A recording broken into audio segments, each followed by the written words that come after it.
But Max did a wonderful summing up, and I think the summit has been a huge buzz because it's just brought together the total coalition of people who are so committed to the cause of elephant conservation and wildlife conservation more broadly.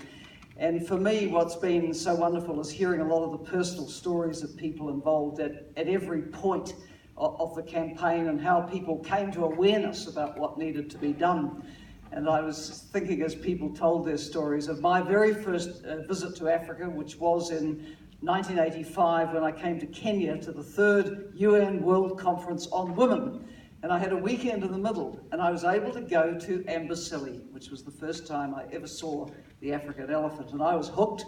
I also saw Mount Kilimanjaro. I said, I'll come back and climb that one day. I did at the end of 1998, but I've been coming back ever since, and really very passionate about this cause. I was first a Minister of Conservation in my country in 1987, which is almost 30 years ago, and very involved with saving iconic species, mainly of birds there. So today I'm summing up and speaking on behalf of the 3 UN organisations which are most involved, which is UN Environment Programme based in Nairobi, and Ibrahim has spoken earlier today, UN Office on Drugs and Crime, and UNDP, which, as you know, is a huge field-based agency with operations right around the world, 168 countries. And when we work together, we're powerful.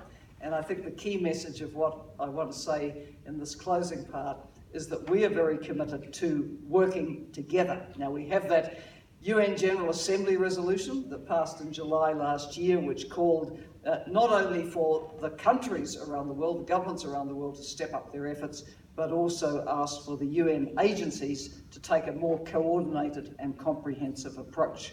And so for the 3 of us, what I can say is that we are now working towards actually having something which I believe will probably be called UN Wildlife, which will bring together the efforts of UNEP, UNODC and UNDP, UNEP with the CITES Secretariat. And the aim is to provide more joined up support across the 3 of us for the incredible efforts taking place in country. And we can work across the areas of tackling the poverty, which often is a contributing factor to the workforce that does the poaching, to supporting countries with the national strategies and implementation of them, supporting the efforts to establish the community conservancies and strengthen the state protected areas, working across supporting the strengthening of the law enforcement, the prosecution capacity, the judicial capacity, and then the efforts to support the people on the front line, the customs people, the police, the rangers, the wildlife departments. So we want to be joined up, and we're hopeful we'll have quite a good announcement around that to come in the not too distant future.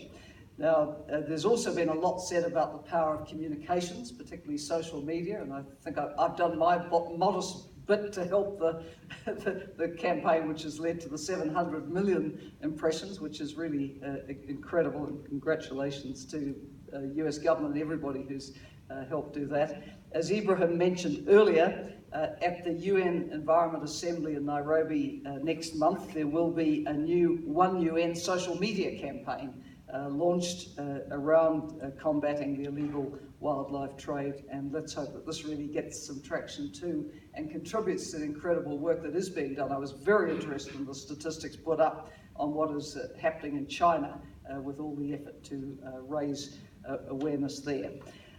Last point to make is that we have, obviously apart from the UN Environment Assembly in Nairobi next month, 2 other very important UN events this year where tackling wildlife crime will be on the agenda.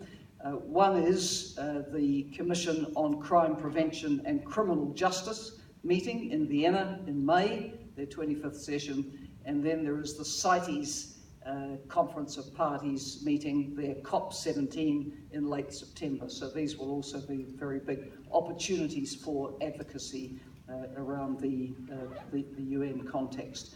So, congratulations everyone. Really, as Max said, a huge coming together of every level of organisation and government here today. The NGOs, the civil society, the communities on the front line, the governments, the partner governments. If we work together, we can do it. I think the summit has been very realistic. This is a long haul, and the hour is late, as I said yesterday. But if we join up in these very big partnerships, from the smallest to the largest organisations and country efforts, we've got a chance. Thanks very much.